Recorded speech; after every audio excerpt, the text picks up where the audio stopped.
ഇന്ത്യക്ക് മാത്രമല്ല ലോകത്തിന് തന്നെ അഭിമാനവും മാതൃകയും മാറിയിരിക്കുകയാണ് ഹരിയാനയിലെ ചാരത്തിൽ നിന്നും ഉയർന്നു വന്ന ഫീനിക്സ് പക്ഷി വിനേഷ് ഫോഗാട്ട് എന്ന് പറയുന്ന അഭിമാന താരം.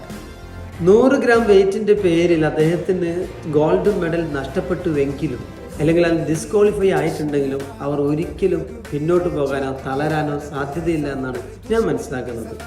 4 തവണ ഗോൾഡ് മെഡൽ നേടിയ ജപ്പാനിലെ റെസ്ലിംഗ് ചാമ്പ്യനെ പരാജയപ്പെടുത്തി ഉയരങ്ങളിലേക്ക് പോകാൻ അവർക്ക് കരുത്തായിട്ടുണ്ടാകാൻ 2023 ജന്തർ മന്ദിർ തെരുവുകളിൽ അവർ കാട്ടിയ ഡിറ്റർമിനേഷനും ഡെഡിക്കേഷനും ആയിരിക്കും.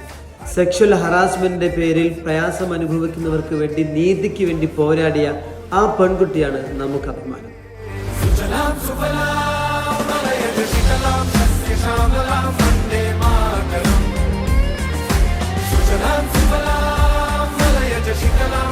Shamalam,